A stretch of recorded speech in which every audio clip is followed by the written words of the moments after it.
Pakistan astrological academy और AQ TV के ज़ेर एहतमाम हर साल जनवरी में एस्ट्रोलॉजी क्लासेस का एहतमाम किया जाता है। आप दुनिया भर में कहीं भी मुकीम हो, इन एस्ट्रोलॉजी क्लासेस का हिस्सा बन सकते हैं। AQ जेमस्टोन्स असली, मुस्तनद और मयारी जेमस्टोन्स का बाएतमाद इदारा, दुनिया भर में आपके डोर स्टेप पर। AQ gemstones. Astrologer Ali Zanjani, हर साल नवंबर में कराची। अगर आप एस्ट्रोलॉजी यानी इल्मे नजूम से लगाव रखते हैं तो हमारा YouTube channel astrologer Ali Zanjani personal ज़रूर सब्सक्राइब कीजिए। बिस्मिल्लाहिर्रहमानिर्रहीम, अल्लाहुम्मा सल्ली अला मोहम्मद व आले मोहम्मद। अस्सलाम वालेकुम। एस्ट्रोलॉजी की क्लास के साथ आप लोग की खिदमत में हाजिर हूँ। विश्व योग के हवाले से हम पढ़ रहे हैं। आज जो असेंडेंट हमने पढ़ना है, कैप्रिकॉर्न असेंडेंट के हवाले से हम गुफ्तगू करेंगे। विश्व योग एक ऐसा योग यानी मून और सैटर्न अगर ये दोनों के दोनों किसी एक घर में इकट्ठे हों, पैदाइशी एतबार से इसको विश्व योग कहा जाता है, यानी जहर के साहिब जायचा ताउमर मुश्किलात का शिकार रहता है। लेकिन ये थ्योरी समझना बड़ा ज़रूरी है कि जिन प्लैनेट्स की वजह से ये योग लगने जा रहा है, उन प्लैनेट्स का असेंडेंट के मुताबिक क्या उनका बिहेवियर है, उनकी क्या अहमियत है, ये समझना बहुत ज़्यादा ज़रूरी है। ऐसी आंखें बंद करके किसी को भी कह देना कि जनाब आपके दायचे में विश्व योग है, आप तो सारी ज़िंदगी जो है बड़ी मुश्किलात और एक कांटों भरी सेज है उसके ऊपर आप ये ज़िंदगी गुजारने वाले हैं, ऐसा कतन नहीं होता। इसकी थ्योरी को समझना बहुत ज़्यादा इम्पॉर्टेंट है। असेंडेंट है नंबर 10, आप देख रहे हैं स्क्रीन पर लिखा हुआ है, जिसका मतलब है कैप्रिकॉर्न, और इसका असेंडेंट है सैटर्न, यानी ख़ुद ये असेंडेंट है। और सैटर्न ने दे दिया जायचे का 7वां घर, बिल्कुल उसके सामने 7th हाउस। मून जो है ये 7th हाउस का लॉर्ड है। अब मून इस पूरे के पूरे जायचे में एक एंटी प्लैनेट है। किसी भी सूरत मून इस जायचे में अच्छा नहीं होता। जहाँ जाता है, जहाँ बैठता है, जहाँ देखता है, वहाँ पे प्रॉब्लम्स को ही पैदा करता है। जबकि ज़ुहल की अगर बात की जाए तो ज़ुहल चूँकि ख़ुद मालिक है, इस पूरे जायचे का मेन कैप्टन है, और पहले घर में अगर ज़ुहल मौजूद हो तो यहाँ पर इसको ससा नाम का पंच महापुरुष योग भी मिलता है, बहुत अच्छा होता है। लेकिन मून अपनी दशांतर दशा में प्रॉब्लम्स को पैदा करेगा कि साहिब जायचा को एक कन्फ्यूज पर्सनालिटी बना देगा, जज्बातियत से भरा हुआ, इमोशनल, छोटी छोटी बात पर जज्बाती हो जाना। और ज़ुहल अगर यहाँ पर ताकत में है, अगर मून ताकत में हुआ तो मून ज़ुहल को ख़राब करेगा, लेकिन ज़ुहल अगर ताकत में हुआ तो मून की जो ख़राबी है वो तो अपनी जगह बरकरार रहेगी, लेकिन साहिब जायचा ख़ुद थोड़ा सा कॉन्फिडेंट रहेगा कि अपनी चीज़ों और मुश्किलात को कैसे ओवरकम करना है। मून ने अगर नज़र डाली जायचे के 7वें घर पे, तो मून 7वें अपने घर को देखेगा तो अपने घर में कम से कम ये ख़राबी नहीं पैदा करेगा कि लाइफ पार्टनर, शराकदारी, पार्टनरशिप, डेली वेजेस, इसमें बेहतरी रखेगा। लेकिन जहाँ बैठा हुआ है फर्स्ट हाउस में, वहाँ ज़रूर प्रॉब्लम्स पैदा करेगा क्योंकि एंटी है। सैटर्न की बात की जाए तो सैटर्न यहाँ पे बहुत अच्छा होता है अपनी दशांतर दशा में, साहिब जायचा के लिए बेहतर। फिर 3rd हाउस पे इसकी तीसरी नज़र, मेहनत का सिला। फिर इसकी 10वीं नज़र है जायचे के 10वें घर पे, करियर, कामकाज, प्रोफेशन में बेहतरी देना। नेक्स्ट हाउस की जाने बढ़ते हैं। मून एंड सैटर्न अगर ये दोनों 2nd हाउस में मौजूद हों तो यहाँ पर इनकी प्लेसमेंट, मून फाइनेंशियली एतबार से साहिब जायचा को थोड़ी सी अपनी दशांतर दशा में प्रॉब्लम दे सकता है। रिश्तेदारों के साथ थोड़ा सा उसका जो मिजाज है वो शकी मिजाज हो सकता है बहुत जल्दी। लेकिन ज़ुहल चूँकि अपने घर में मौजूद है, ज़ुहल का अपने घर में होना बड़ा अच्छा है कि अपनी दशांतर दशा में डिग्री वाइज अगर ये थोड़ा सा भी ताकत में हुआ तो साहिब जायचा एक अच्छी दौलत का मालिक बन सकता है। फिर लेकिन बोलने में उसकी थोड़ी सी तलखी रहेगी क्योंकि ज़ुहल ये फितरती अमल है कि थोड़ा सा कन्फ्यूज़ से आ रहा है, क्योंकि इसके अंदर इंसाफ पसंदी होती है। ज़ुहल की तीसरी नज़र पड़ी जायचे के 4थे घर में, घर का सुख, ज़मीन जायदाद, प्रॉपर्टी का सुख इसने दिलवाया। 8वें घर पे मून और सैटर्न की नज़र पड़ रही है तो अपनी अक्लमंदी से ज़ुहल की मौजूदगी की वजह से साहिब ज़ायचा मून की दशा अंतरदशा में प्रॉब्लम रहेगी, लेकिन ज़ुहल की दशा अंतरदशा के अंदर साहिब ज़ायचा अपनी हर्डल्स को दूर करेगा। और ज़ुहल फिर 10वीं नज़र डाल रहा है ज़ायचे के 11वें घर पे, तो ख्वाहिशात, मुनाफा, इन तमाम चीज़ों में डेफिनेटली फ़ायदे को जनरेट करेगा। नेक्स्ट हाउस की जाने बढ़ते हैं। मून एंड सैटर्न ये दोनों ज़ायचे के 3rd हाउस में अगर मौजूद हों तो यहाँ पर फजूल की मेहनत, हार्डशिप एक्टिव हो जाती है अपनी दशा अंतरदशा में, कि हर काम को खपाने के बाद, अनरेस्ट होने के बाद, बड़ी तगदो मेहनत करने के बाद, कम्युनिकेशन करने के बाद फिर कहीं फिर वहम का भी शिकार हो जाए, गलत फहमी का शिकार, छोटे बहन भाइयों से प्रॉब्लम।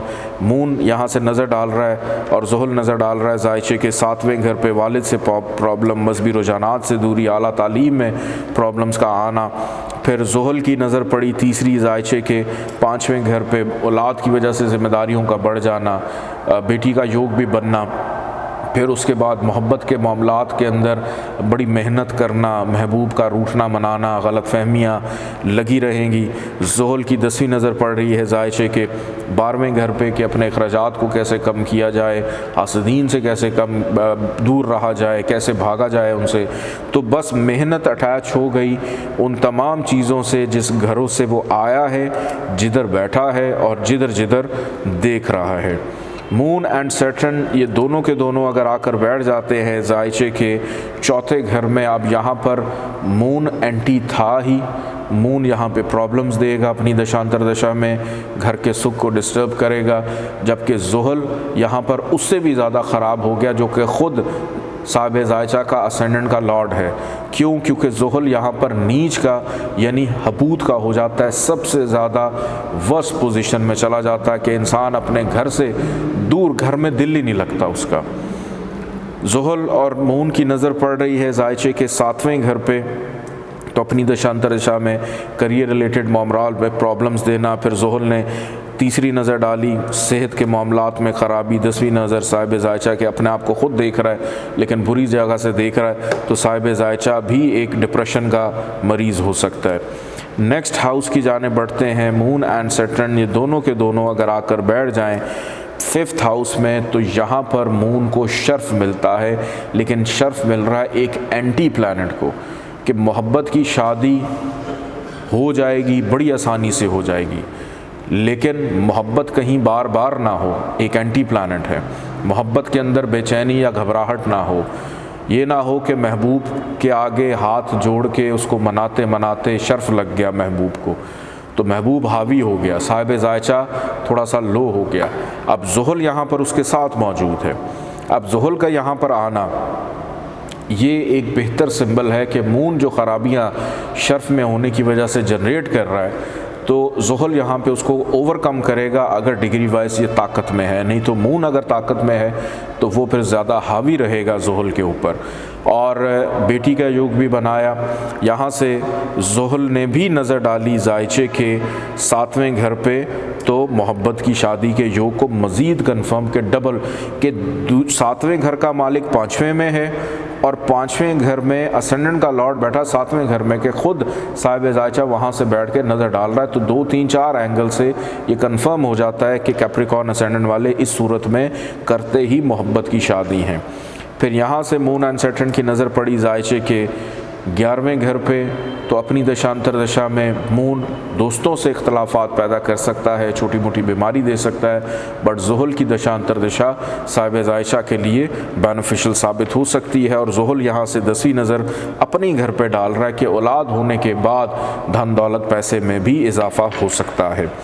नेक्स्ट हाउस की जानिब बढ़ते हैं। मून एंड सैटर्न ये दोनों 6th हाउस में अगर आकर बैठ जाएं, नंबर 3 जहाँ पे लिखा हुआ है, यहाँ पर सैटर्न और मून का प्लेस्ड होना कोई इतना ज़्यादा अच्छा नहीं होता। एक तो लाइफ पार्टनर शादी के बाद सारी ज़िंदगी बीमार ही रहता है, फिर साहिब ज़ायचा ख़ुद भी बीमारी के घर में बैठा हुआ है, कर्ज़ के घर में बैठा है, अनजाना डर, खौफ, रोक, दुख, तकलीफ़, कानूनी मुकदमात, हाउस ऑफ कंपटीशन, दूसरों के मातहत रह के काम करना, अपनी हैसियत और शनाख्त बनाने की तरफ तवज्जो ही ना कभी जाए। तो यहाँ पर किसी भी सूरत ये दोनों प्लैनेट्स ना फ़ायदा नहीं देंगे और जहाँ जहाँ नज़र डालेंगे वहाँ पर भी प्रॉब्लम्स को जनरेट करेंगे। ज़ुहल और कमर यानी मून एंड सैटर्न अगर 7th हाउस में आकर बैठ जाएं, अब यहाँ पर ये दोनों अपनी दशांतर दशा में फ़ायदा देंगे। मून सिर्फ फ़ायदा देगा 7th हाउस को, क्योंकि अपने ही घर में ओन साइन का अपनी घर में बैठा हुआ है। तो मून 7th हाउस के लिए बहुत अच्छा, जीवन साथी खूबसूरत, पार्टनरशिप में फ़ायदा, डेली वेजेस में फ़ायदा। लेकिन मून यहाँ से जब नज़र डालेगा जायचे के 1st हाउस पे, असेंडेंट पे, तो बेचैनी घबराहट पैदा करेगा, क्योंकि एंटी है, अपने घर को नहीं छेड़ा लेकिन जहाँ देख रहा है वहाँ पर ये चीज़ें ज़रूर जनरेट करेगा। और ज़ुहल की अगर बात की जाए तो ज़ुहल अपनी दशांतर दशा में बेपनाह फ़ायदे देगा। यहाँ से ज़ुहल भी असेंडेंट को देख रहा है, फिर ज़ुहल की नज़र पड़ रही है 9th हाउस पे, मजहबी रुझानात में इजाफ़ा करेगा। वालिद से प्यार मोहब्बत, ज़मीन जायदाद, प्रॉपर्टी की शादी के बाद, किसी के साथ मुंसलिक होने के बाद साहिब ज़ायचा इन तमाम चीज़ों से फ़ायदा जनरेट कर सकता है। मून और सैटर्न दोनों के दोनों अगर 8th हाउस में आकर बैठ जाते हैं, अब यहाँ पर ये दोनों बहुत ज़्यादा ख़राब हो जाते हैं, अपनी दशांतर दशा में किसी भी सूरत फ़ायदा नहीं देते। इंसान अपने ऊपर हमेशा अपने आप को कोसता ही रहेगा, हर्डल्स, मुश्किलात उसकी सारी ज़िंदगी लगी रहेंगी, चाहे मून की दशांतर दशा चले, चाहे उसकी ज़ुहल की अपनी दशांतर दशा चल पड़े। शराकतदारी में नुकसान होना, शादी के बाद नुकसानात रहना, विरासती मामलात में प्रॉब्लम्स रहना, फाइनेंशियल इश्यूज़ रहना, हादसात, बार बार ट्रैफिक के हादसात भी होना, ये चीज़ें पैदा हो सकती हैं। फिर करियर के मामलात में प्रॉब्लम्स रहना, औलाद से मसले मसाइल रहना, औलाद होने में प्रॉब्लम्स रहना, कि जिधर जिधर ये देख रहे हैं वहाँ वहाँ भी प्रॉब्लम्स को पैदा कर रहे हैं। नेक्स्ट हाउस की जाने बढ़ते हैं, नंबर 6 जहाँ पे लिखा है 9th हाउस। यहाँ पर मून और सैटर्न अगर आकर बैठ जाए तो साहिब ज़ायचा जो है उसके वालिद के लिए और उसके लिए, चूँकि मून अपनी दशांतर दशा में एंटी है, इख्तलाफात पैदा करेगा, लेकिन ज़ुहल जो है ये अपनी दशांतर दशा में ज़रूर फ़ायदा देगा, बेपनाह फ़ायदे देगा। कामयाबियाँ, आसानियाँ, आगे बढ़ना, बेहतरी, फाइनेंशली मामलात में बेहतरी, ख्वाहिशात का पूरा होना, रिस्क रोज़गार में इजाफ़ा रहना, फिर शराकतदारी के मामलात में भी कहीं ना कहीं फ़ायदा, बीमारी से दूर रखना, कर्ज से छुटकारा रहेगा। नेक्स्ट हाउस की जाने बढ़ते हैं। मून एंड सैटर्न अगर 10th हाउस में आकर बैठ जाएं, नंबर 7 जहाँ पे लिखा हुआ है, यहाँ पर ये बहुत अच्छा ज़ुहल हो जाएगा, लेकिन मून अपनी दशांतर दशा में थोड़ी सी प्रॉब्लम्स ज़रूर देगा, मेहनत ज़रा ज़्यादा कर देगा। शरीक हयात के साथ भी थोड़ी सी, अगर शादी के बाद बहरहाल उसके कामकाज में थोड़ी सी बेहतरी हो सकती है, लेकिन साहिब ज़ायचा अब यहाँ पे किसी ना किसी को जवाब दे होगा अपने काम के लिए। और ज़ुहल की दशांतर दशा में चाहिए साहिब ज़ायचा को कि वो इंडिविजुअली जितना ज़्यादा काम कर सके उसके लिए बेहतर है, क्योंकि ज़ुहल को यहाँ पे शर्फ भी है, उच्च का है, एक्सॉल्टेशन का है, बहुत अच्छा है। यहाँ से ज़ुहल की नज़र पड़ रही है 12वें घर पे, अखराजात को कम करेगा। फिर ज़ुहल और मून की नज़र पड़ रही 4th हाउस पे, घर का सुख, ज़मीन जायदाद, प्रॉपर्टी का सुख। और यहाँ से ज़ुहल की नज़र पड़ रही है ज़ायचे के 7वें घर पे, यानी मून के हाउस को देख रहा है। तो तमाम एतबार से ये यहाँ पर फ़ायदा देने वाला है। मून और सैटर्न अगर आकर बैठ जाते हैं ज़ायचे के 11वें घर में, यहाँ पर मून और सैटर्न की जो प्लेसमेंट है, मून सबसे ज़्यादा वर्स्ट पोजीशन में चला जाता है, क्योंकि मून यहाँ पर नीच का यानी डिबिलिटेशन का हो जाता है।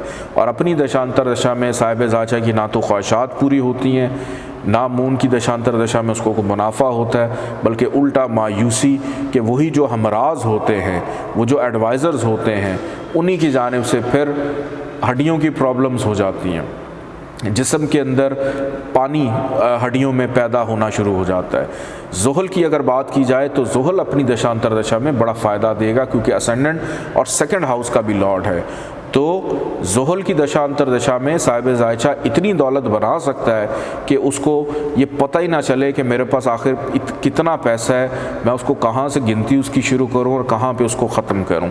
और जहाँ जहाँ पे ज़ुहल नज़र डालेगा असेंडेंट पे, साहिब ज़ायचा को तक़वियत देगा, औलाद का सुख देगा, बेटी का योग बनेगा, और फिर उसके बाद हर्डल्स मुश्किलात अपनी हैसियत से दूर करने में कामयाब रहेगा। नेक्स्ट हाउस 12th हाउस की जानिब बढ़ते हैं। मून और सैटर्न अगर 12th हाउस में आकर बैठ जाते हैं, अब यहाँ पर मून भी ख़राब और ज़ुहल भी ख़राब, चूँकि नहस घर में ये दोनों आ गए अपनी दशांतर दशा में, ये विष योग की सूरत में बहुत ज़्यादा नुकसान देंगे। जिधर बैठे हैं वहाँ भी, जिन घरों से आए हैं उन घरों को भी, यानी पहला, दूसरा और 7वां घर, यहाँ भी नुकसान, क्योंकि ये घर ही ख़राब जगह पे जाके बैठ गए। और जिधर जिधर इनकी नज़र पड़ रही है, यानी मून और सैटर्न छठे घर पे नज़र डाल रहे हैं, फिर ज़ुहल की नज़र पड़ रही है दूसरे घर में, अपने घर को देख रहा है, और उसके बाद ज़ुहल देख रहा है 9th हाउस को, अपने नसीब के घर को, वो भी ख़राब। तो किसी भी सूरत अपनी दशांतर दशा में यहाँ पर साहिब ज़ायचा को कोई फ़ायदा मिलने वाला नहीं है। इस पूरे के पूरे ज़ायचे में ज़ुहल का स्टोन अगर अच्छी जगह पर मौजूद है, आप उसका स्टोन लेकर पहन सकते हैं, लेकिन मून का स्टोन पहनने का कैप्रिकॉर्न एसेंडेंट में कोई कॉन्सेप्ट नहीं है। जब भी पहनेगा, कोई भी पहनेगा तो प्रॉब्लम्स होंगी। अगर गुरूबियत का शिकार हैं, चाहे 6, 8, 12 में या हबूद के क्यों ना हों दोनों, तो फिर गुरूबियत की यानी कम्बस्ट होने की सूरत में स्टोन मून का पहन सकते हैं। अपना बहुत सारा ख्याल रखिएगा। इजाज़त दें। अल्लाह हाफ़िज़।